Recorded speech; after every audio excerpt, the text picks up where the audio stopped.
Continue, Honorable Member. Don't listen to Honorable Haji until I tell you are out of track. Continue. I seek leave for the adjournment of the House for purposes of discussing a definite matter of urgent national importance regarding the current severe El Nino crisis and its devastating effects, particularly in Mandera County. Honorable Speaker, the adverse effects of the El Nino crisis are significantly impacting a lot of critical facets of our country.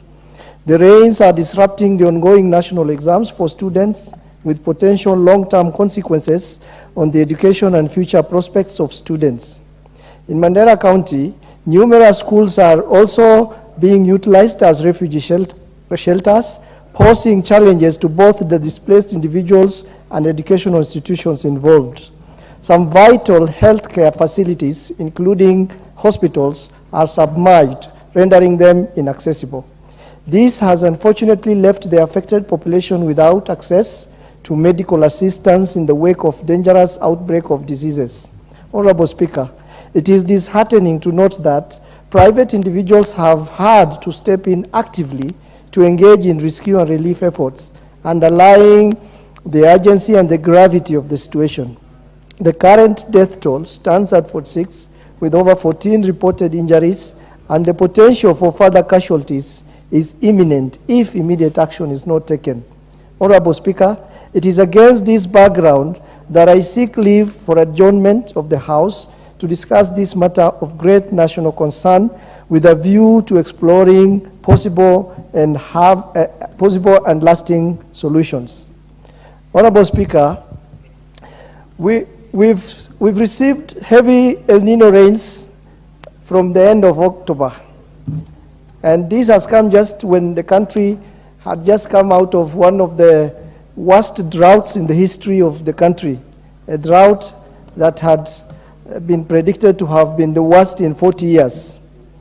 And when just the country was recovering from these drought effects, and when pastoralists particularly and other Kenyans were rejoicing that the rains have finally come, these rains have now come in El Nino, which has been predicted now to be the super El Nino, not the normal El Nino.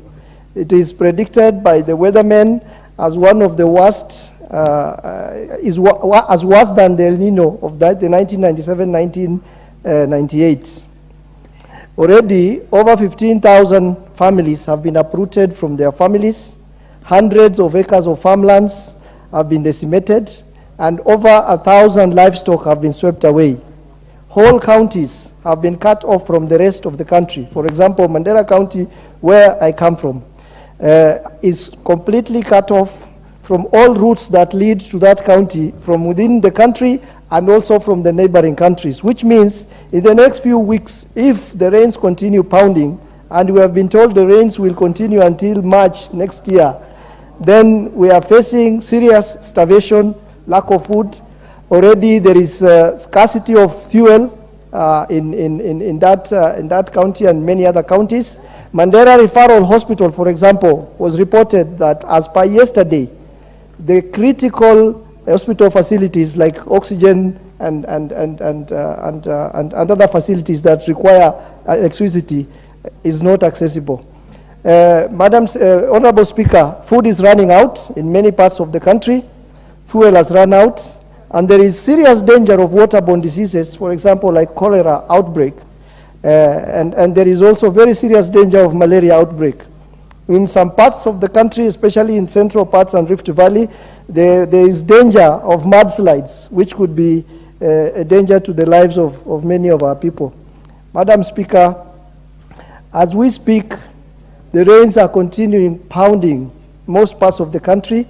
Already, as I had indicated, the 46 deaths which have been reported, but the number is rising.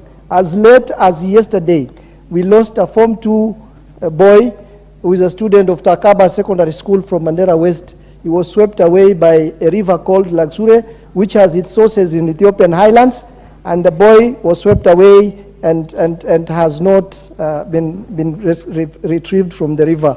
My heart goes to all those Kenyans who have lost their lives, and my heart goes to all those Kenyans who are still missing, and I pass my condolences to the families. My point is, we should urge as a nation to declare this flood, which is now turning to be a super El Nino,